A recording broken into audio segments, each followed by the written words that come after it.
Good morning. This is Talking Devils, the leading independent Manchester United podcast back for the new season. I'm your host, Wayne Barton, joined as always by Manchester United legend Paul Parker to talk over the summer at Old Trafford. If you're watching live on YouTube, if you can like, subscribe, get your comments and questions in. If you're watching on the replay, comments, we do reply. If you're watching on Twitter as well, get your comments in underneath the post because they're now showing up and I can join you in the conversation. And if you're listening back to your podcast, you can subscribe and leave a positive review on the platform you're listening on.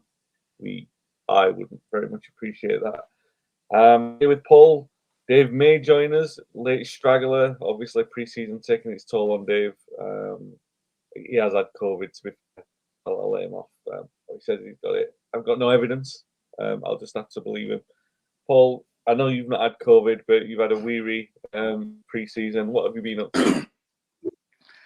Well, in the last 2 weekends, I've been in Ireland playing games with a few of the old boys. And last week, I limped home my old ankle injury. I think just because of the fact that I was doing stuff I hadn't done for a little while, so my ankle blew up. And this weekend, I've come back with a pulled groin, which popped when I was playing, and then all of a sudden it's kind of gone into me back now. So I'm not moving too well, and I'm trying to sit up as upright as possible, talking to yourself at this moment. The only benefit that comes out of those things really is the before and after the game when you communicate with the lads who you don't see that often. Yeah. And you also went to the Euros. Had a little jaunt to the Euros to watch England play. Yeah, I had 10 days out there with people who take me to the tournament. So I saw the 3 England games, and I saw it was Portugal v Turkey, and it was Spain v Albania.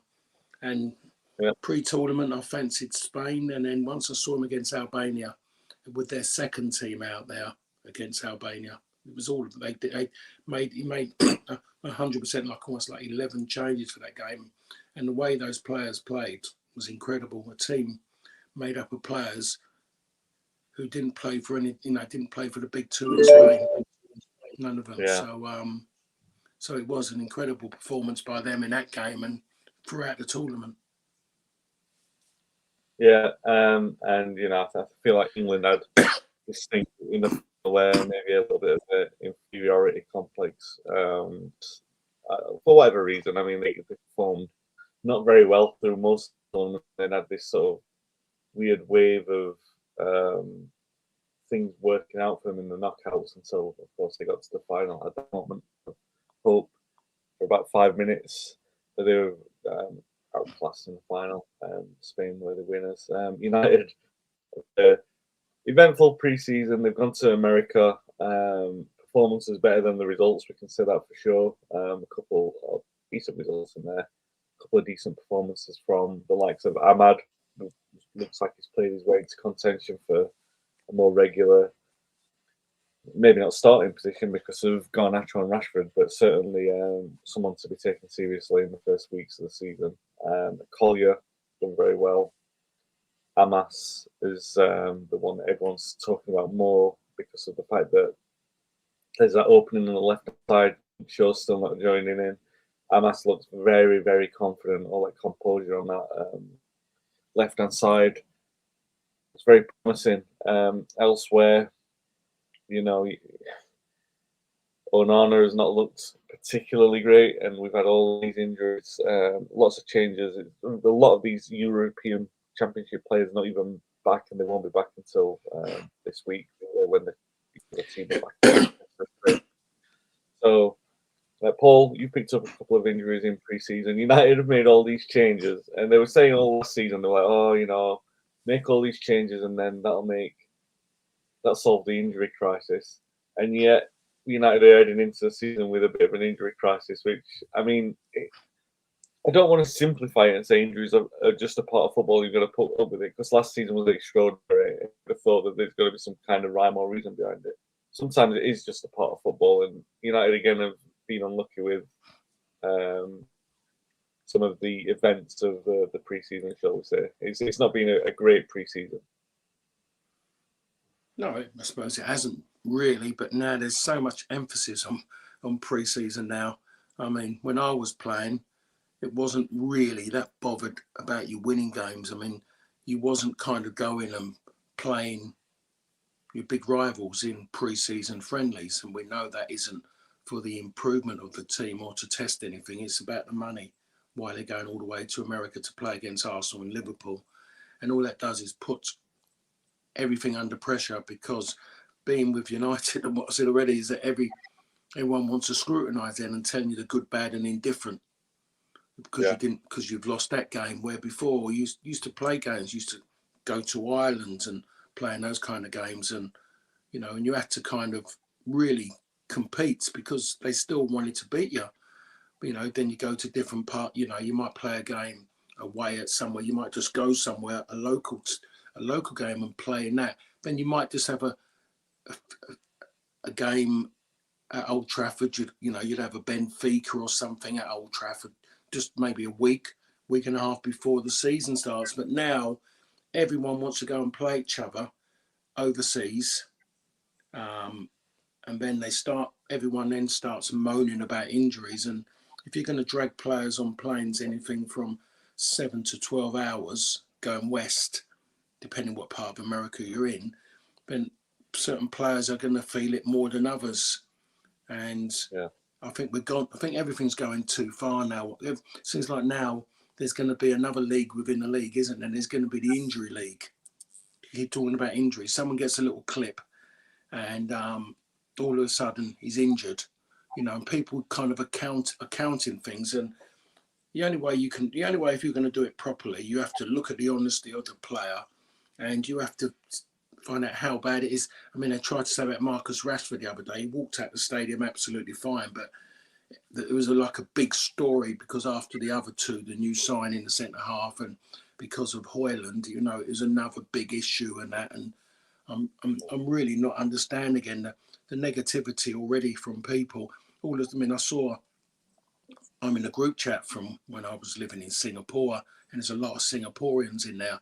I don't really respond to them. I just see things, and there's a few times I just want to text because I'm that frustrated and virtually want to text, and I want to get my hand down the phone and strangle them because the amount of rubbish that comes with it when they start talking about injuries and sacking the physios and things. And the physios can only work off the fact of being told the truth and work, what people have got, rather than people who might not be telling them the truth about what they got. It's like, like doctors can only work with, but you've got to give them all the information, and bang, they calculate it all, and then they start working from there. So it is annoying that we're going down that road again of counting injuries, and people will be talking from the first game of the season, oh, we're missing him.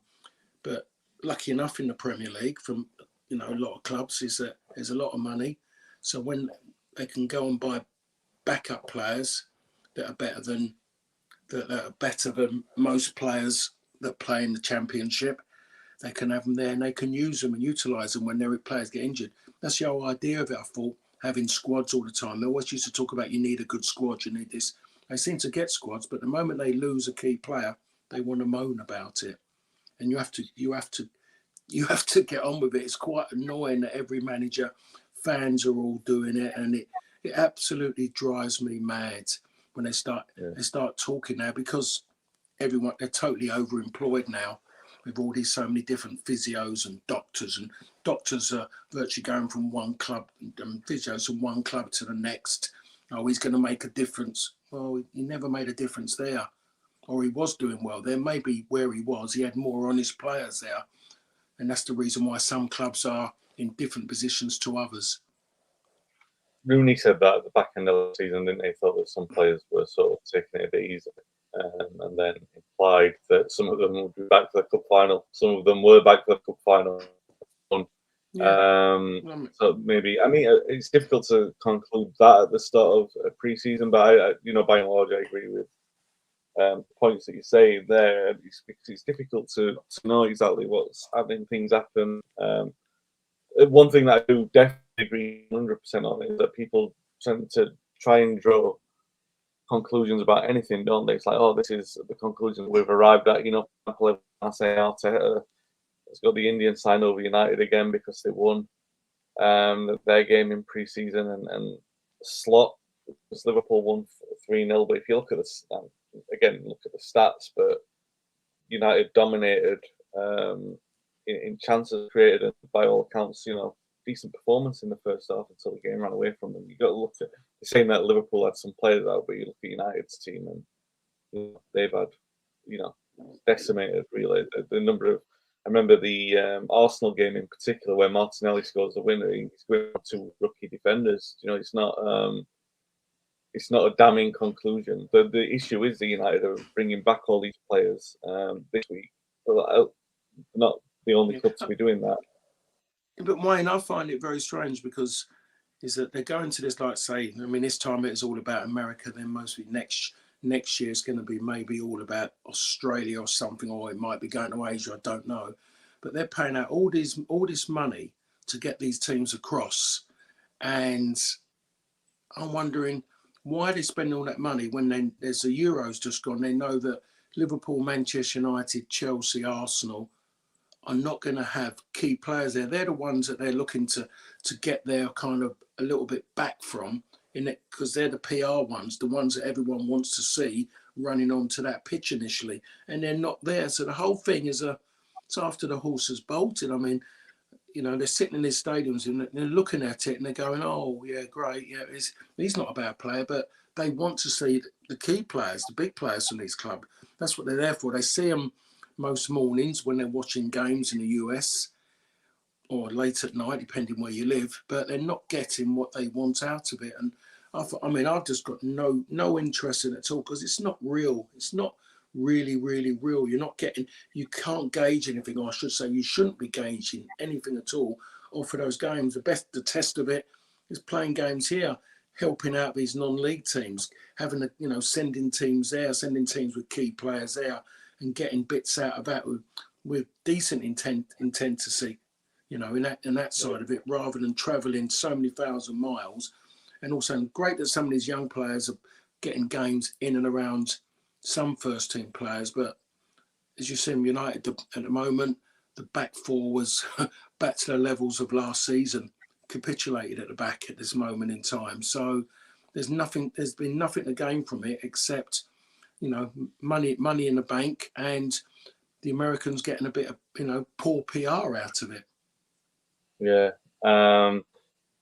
And the thing is with Collier as well is that he's looked so composed, but when you look at how competitive that midfield area is, how likely is it they'll probably get some minutes at the very start of the season because of the fact that he's been involved in the pre-season, but when the season wears on, you're going to say the League Cup, but after that it's going to be quite difficult. Dan says, morning guys, welcome back. Also, you were playing with the United Legends team recently. I hope you had a great time. Well, apparently did, apart from the muscles that have popped all over his body. Two things that have definitely happened is United have signed a couple of players in the pre-season poll, Xerxes and Yoro. Yoro looked very good, composed in the game in a bit that we saw him against Rangers, and played very well. Good recovery tackle. That was notable. A really good long field pass that everyone was watching, but it's his composure on the ball. There's a little bit of Varane, a little bit of Ferdinand in there, but it's obviously you're talking about the relaxation of season and nowhere near the pressure of the Premier League or first team action for United. Xerxes, we've seen nothing of him in the first team. United are going to be struggling with the forwards, struggling all over the pitch, it seems, going into the Community Shield, but apparently he's not going to be in contention to start on the weekend. These are the only two signings that United have made when you feel like, there's a fair few players who left, and feel like the squad needs a little bit more than what they've got in there. What do you make? We'll talk about the extras to bring in, but what do you think of the players that they've brought in so far? Do you know much about them? Have you seen much about them? No, I don't know enough, and I'm not going to try and kid anybody that I know enough, but I can only go by what people have said, and have to say that well, it's definitely the centre half. They said he done quite well. In the clips you see, yes, he did. I don't really know the Dutch boy, but I was with Yap Stam again over the weekend, and Yap said, quite a few positive things about him. One of the things he did say, he didn't get enough time on the pitch during the World Cup. And when you got Memphis Depay up front looking like a poor man's tennis player, you would think to yourself, why didn't the manager give him a run up there? Because Depay was, well, I don't know what he was trying to do up there, but he wasn't good enough in that role that was asked of him, especially for a Dutch side as well. It's one of their areas where they looked at their weakest, the Dutch, to be perfectly honest. Yeah. There was no great belief that he was ever going to score. But it will be interesting. It's just a shame with the young lad at the back what's going to happen. I'm hoping that the season starts and it is going to be a pairing that everyone can look forward to, that's going to make a difference. Because the one thing I think I'm going to go with, the vast majority of United fans saw last season, they saw a lot of bad football, a lot of poor attitudes. But in that FA Cup final, they saw Varane and Martinez playing together, and they saw a completely different team performance. A team that was edging up, a team that could retain the ball better, a more balanced team, definitely 100% more balanced performance from start to finish. That wasn't there all season because those two hadn't played together, and those two have been missed playing together missed badly, missed for a season, and you could see that. And all the other pairings that have been there, it's been decent. Some of them have been all right, but overall it's been absolutely awful. And that's the difference that those two made, because of the ball was moving quicker from the back line into midfield or going past the midfield. And the one thing that is, what happens, Wayne, is that when you go out to games, when you play games, and all of a sudden you turn around, and everyone does it, you look around and suddenly you go, this is going to be tough. And you're on the back foot already. And if you don't start well, it's hard for you to kind of step on, because you've got no belief in what you're seeing around you that you can go and win that game. And I'm sure going out that cup final, when those players, and they knew they had Varane and they had Martinez back playing, it made such a difference to those players. And that's why, like the majority of the people, I was absolutely shocked by that performance in that final. The fact that they beat City, and everyone could, going to sit back and hope that you can hold out, but they didn't. They still, even when City come back, they were still looking to still go and score that third goal. But everything was right defensively in the way they defended, and they were no different to a lot of sides who compete against City and giving them a game. So I think if that side of it can be right defensively, you can get a decent back four that you think yourself could make a difference to compete up in the top four. I don't mean chase top four. I mean compete in the top four. Then there's a chance, but that starts from the two centre halves have got to be centre halves who you're happy with for all season. Yeah. Even then, though, like, the league's so poor that United might get away with it for a long period. I'm sure. Just before, I'm going to make a bigger point on that in a second. But I just want to come to what Stuart said here, because she was speaking about Xerxes a few seconds ago. He says, "Do you think Rude was instrumental in recommending Xerxes, or was Tenor the driver?" What do you make of that? I mean, you were speaking to Yap. Did he give any clues on who brought him to United? No, he didn't really. It's like everyone. He's kind of just there, and he's come away. He's a big Manchester United fan, and he just spent a lot of time. And to be perfectly honest, and he is a fan, which I think once you've been there and you had the career he had at United, you suddenly it does become that way. You do become a fan. You do get concerned about things. He doesn't really know a lot about Rude, to be perfectly honest. He talked about him when he was at PSV, but he didn't really know enough of him on that side. What is he going to be like? Is he going to be content being a number two after being a manager at one of the big three in Holland? So they're the bits that he was a little bit dubious about. He wasn't sure, but I just think looking at it already, I watched him.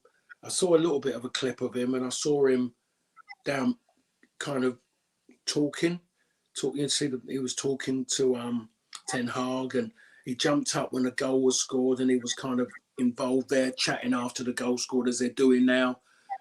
Yeah. And I think he'd done more there than what Steve McLaren done during his time there. Steve McLaren was just always sitting down.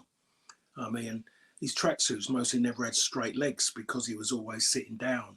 Never saw him get up. Didn't see the normal chatting in the manager's ear about things. It's just I don't know.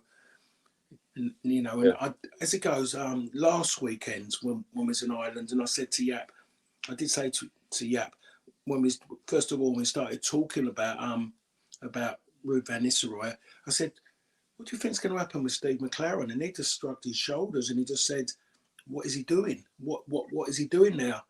And all of a sudden, lo and behold, he's left. He's going to go and learn another language. He's going to learn Jamaican language. If he wants help from me, he can give me a buzz and come. And be honest, if he drives south, he can come and see my mum and dad and learn from my dad. And if anything, I won't be. When my dad gets excited, I never can understand him even now. He's been in the UK, over 60 years. So Steve McLaren with a Jamaican accent, that'd be interesting. Yeah, looking forward to that. Yeah, your point about the defence is obviously like bang on. United's issues so profoundly impacted by that defence last season. They're talking about possibly strengthening with De Ligt. This deal's been on the table all summer. Bayern keen to sell, De Ligt keen to move, United keen to buy. Just a sticking point. Even 50 million euros for a player of De Ligt's class doesn't seem like it's too out of the ordinary. In usual circumstances, you'd just pay it. I guess there's a bit of concern with injury record. It's not that bad, but concern nonetheless. And United trying to be a bit more prudent, but needs must. Unfortunately, they could probably start the season with Maguire and Lindelof backing up Martinez. The good thing is, from this pre-season, that Ten Hag's first friendly in charge of United, I think, was a 4-0 win over Liverpool. Everyone's overboard over Slot winning 3-0 against United's second string. The good thing is about United's pre-season is that you've got Martinez, Shaw, Menu, Fernandes, so many players who've been at the Euros but not been involved in that. So, they're not really impacted, and they'll back and hopefully be fresh, and the momentum will be what they've picked up in the FA Cup final moving forward. I'll talk about the community. Wayne, the thing that does surprise me, Wayne, is, I'm surprised that Luke Shaw didn't go, even as a player. I'm still just to get him back into it again, into it, because even when he was playing for England, you could see he was nowhere near fit.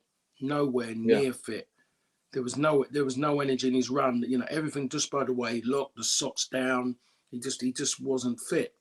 And I just think there's got to be something. He's one of those players that he needs to train and play. Otherwise, his body just goes. So for me, you put him on the plane. You put him on a plane and he travels.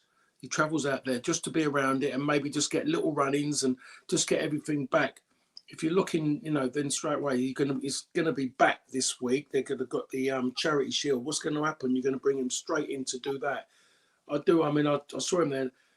I do question his fitness in the fact of no football, because he brought him back in for a game, Gareth, and it was a wrong decision because he wasn't getting the best of Luke Shaw. He got a body there, and it seemed like he was just justifying himself in bringing him, and he didn't justify it by bringing him, because he took someone along who has been out a long time, but he's got a poor record of when he comes back, how quickly he gets back to match tempo, and that's the reason why you should never have taken him in that sense. It was poor that he went.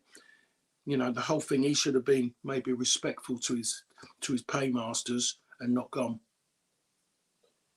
Yeah, difficult, I guess, when you get called to go as well. But you're probably right. It's definitely not beleaguered enough that he couldn't have been on the pre-season tour and tried to integrate and pick up the minutes there. What do you make on the speculation, really? The two I feel like United need more bodies than the two that are being mentioned, but the two prominent ones, oh, but three, I guess. De Ligt, Marouatsi, I think it is the fullback from Bayern who they're looking like quite keen to move on as well. And then Ugarte from PSG, and he looks like a very obvious candidate considering the fact that they've just agreed a deal to sign the Neves, the young lad from Benfica. So all those pieces have sort of fallen into place, and United, I guess, are waiting for moving on. McTominay, a couple of other players as well. What do you make of the De Ligt and Ugarte really from PSG? He doesn't look like he's an obvious replacement for Casemiro. He doesn't look like he's a midfield destroyer, but he's a good runner, I guess. De Ligt obviously has that class, as I was saying, but concerns over the. I mean, you wouldn't worry about De Ligt if he's fit being next to Martinez because it seems like a decent, very good acquisition, and he obviously knows Ten Hag, a lot of trust in there as well. What do you make of those rumours that we've heard something of last week or so? I don't know anything about enough about the Uruguayan to be perfectly honest. But you've seen him around and about, and it's not about if you go and get him, and you're not looking for us. When you talk about Casemiro replacement, you're talking body for body.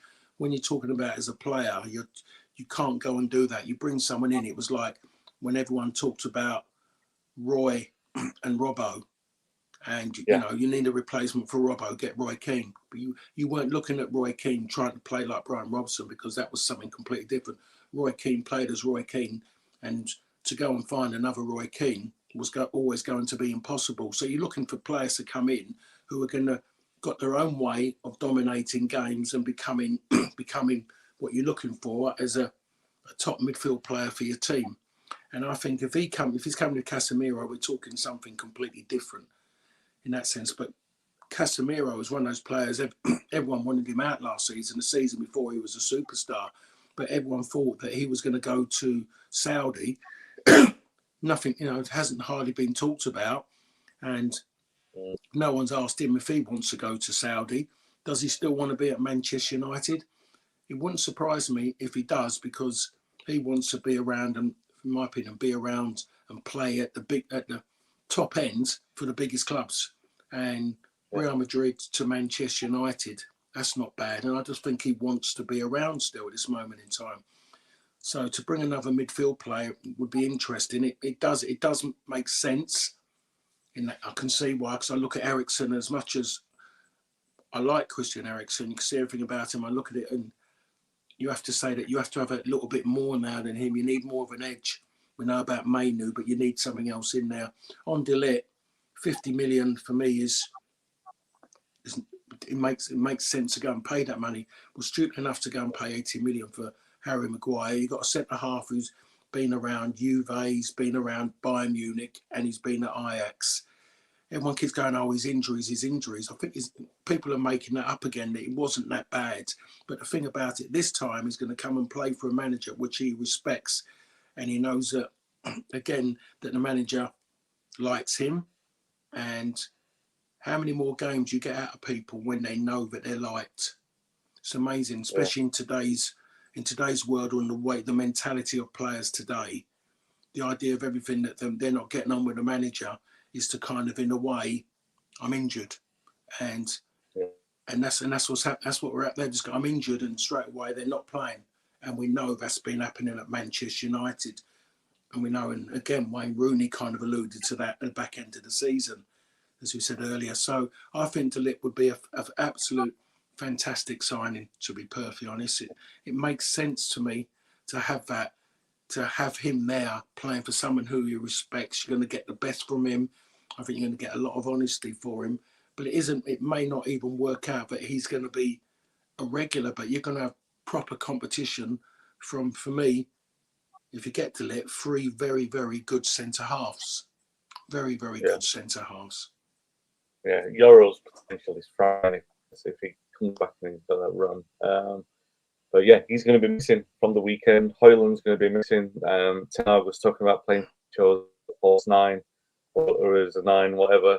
Played him there in last pre-season, and it looked in last pre-season didn't look that bad. It was when we started the season and everything fell apart. But I mean the idea behind Sancho playing in there and the players moving around isn't necessarily a terrible one. It's just when you're missing so many other players, and it's not like it's a tactical quirk, even twerk. I guess modern. I'm not down with all the modern words, but I think tactical twerk might work. I don't know, quirk. Let's go with quirk. Playing him there as in that kind of switch isn't necessarily something you'd want to go with all the time. He's not got a presence as a centre forward, but if he's a decoy that he's moving around and his quality, his movement, like with Sancho, well, it's whether or not he's got the motivation to do that. We'll see about that. But Ten Hag was saying at the weekend, or prior or previous, prior or after the last game, he was saying that the start of the season is not that important, but he feels the eagerness of Ratcliffe and co to strengthen the squad is going to help out. I don't know. I feel like the start of the season is important. Every game is important. United can't really afford to be taking the attitude. And like the thing that I thought was most impressive with Ten Hag when he started was that he made every game important. He played his strongest side all the time, and it left a message to say, "There's no hiding place at United. You've got to play this team all the time." But now saying start of the season is not that important because last time round, like we had a disaster, but we finished winning the cup, and the season before we didn't start very well, but we ended a great run in the second half. Well, the point is that it's got to be important if you want to aim higher. Than the point is that those have been. I think that Ten Hag overperformed in the first season, but it was still an underperformance by United's highest standards. Last season definitely was. So you've got to be sending the message that these starts are important. Nonetheless, you look at other teams' pre-seasons. City played Chelsea the most recently, and they were 4-0 up and ended up winning comfortably. Haaland scoring an hat-trick. He's had the summer off, hasn't he, from the Euro, so he's going to be nice and fresh. I was worried before the FA Cup final. I've got a deep worry about the Community Shield. Not that it's that important, but I feel like we might get a bit of a lesson in there. And look, don't get me wrong, beating Chelsea seems to be something that everyone can do in pre-season. We're already worried about that manager. I don't know if you'll get to October with the form that they're showing. You might surprise. You might even get to the league season the way that they've been playing in pre-season. Yeah, the thing about that game, Wayne, as well. Sorry, the thing about the game, I was with a mate of mine yesterday, just in the city. We're just out, and he watched that game against City, and he said the problem they've got is that they've got a manager. I won't say what they're calling him already, Chelsea fans, but he's virtually saying 2 of the goals they gave to Haaland was trying to play out from the back when it wasn't needed. He said Chelsea of last season wouldn't have done what they done. And he said they virtually gave them 2 goals. Haaland scored 2 goals off the back of them. The 2 centre halves, it was Tosin, and I think it was the other one was, I won't even say what the Chelsea fans call him. But I can't think of what his name is, to be perfectly honest. I can't pronounce it at this moment in time. But it's one of their 2 centre halves. Yeah. I think it might have been Disaster. They call him one of them. It might have been him. Okay. But that was a big problem on that side of it, because virtually he's come there and he wants to play Pep football, but not with Pep players. So so at the moment in time, I think Chelsea fans are going to go through a little bit of what they did last season with Pochettino. Pochettino didn't know, he had it really difficult, but he flipped it. They're really not sure about this new manager and what they think is going to happen, to be perfectly honest. I mean, the signing of Dewsbury Hall was a lot of fans are questioning, and contemplating letting Conor Gallagher go. So yeah, it's all a bit of a mess there, but still, City are looking ominous in pre-season. Having said that, they don't have a great record in the Community Shield.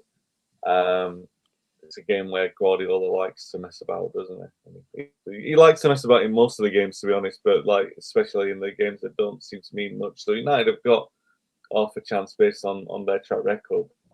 But you would still look at it and think they want a little bit of revenge for what happened in the FA Cup final. And considering that United aren't likely to be pushing these players who've been on international duty back, they're going to have a below strength side. And it's difficult when a manager says that you're not, don't expect to start the season well, or oh, we're not that worried about start the season. But any defeat, any poor performance in a high-profile game is going to likely to be putting the pressure back on him, considering that half of the summer was spent going on about whether or not he's securing the job or not. I'm not saying that I'm not particularly bothered if we lose, and if we lose comfortably. I expect that against City in the Community Shield. I just feel like it could be a warning sign if we do. I really don't know, because obviously if we win and we play well, it's not really a sign that things are moving completely in the right direction, because of the fact that it's pre-season still and you can't read too much into it. It's an odd one, isn't it, Paul? Because you feel like United still can't afford to be embarrassed. Ten Hag has to get out of that kind of track record of embarrassing results, right? You've got to be competitive no matter what. Yeah, without a shadow of a doubt. And the thing about it, though, with Manchester United is he could win 5 and a bounce, and that one he loses is the one where everyone's going to go all in on him again. That's where the media are at this moment in time.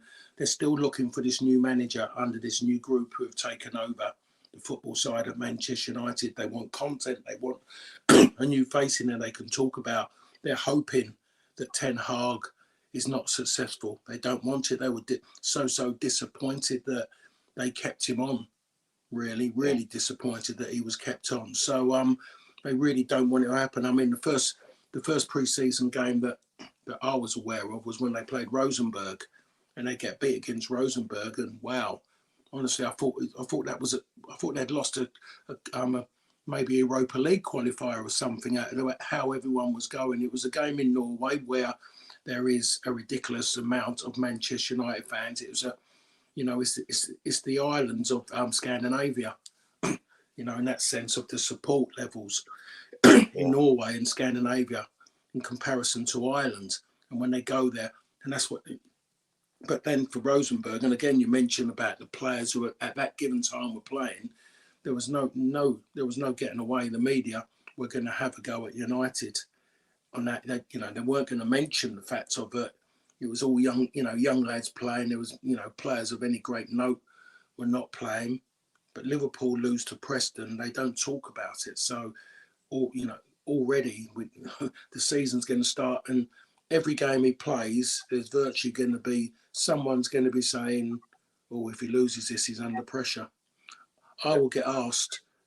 I mean, I'm Brighton, Manchester United. I'm quite sure that the commentator will say to me, "Do you think he's under pressure if he was to lose this game, or if things ain't going right in the game? Do you think he's under pressure because of the way they're playing at the end of the game? Do you think he's under pressure that he's lost that game against Brighton?" That's the way. That's all it's going to be. It's going to be tedious. It's going to be boring. It's going to be repetitive. But that's where we are with Ten Hag and Manchester United. He is not wanted there by a lot of the mainstream broadcasters. They don't want him now. Yeah.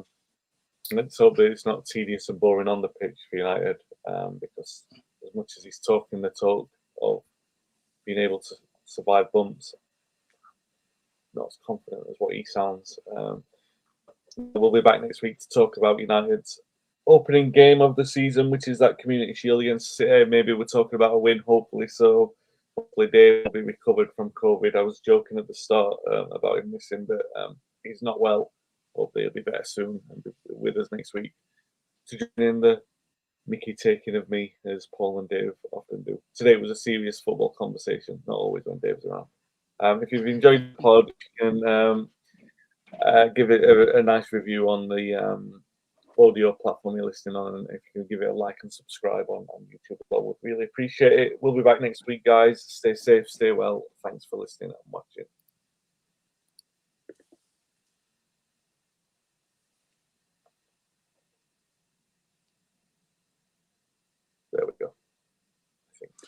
Just do what I tell him. Just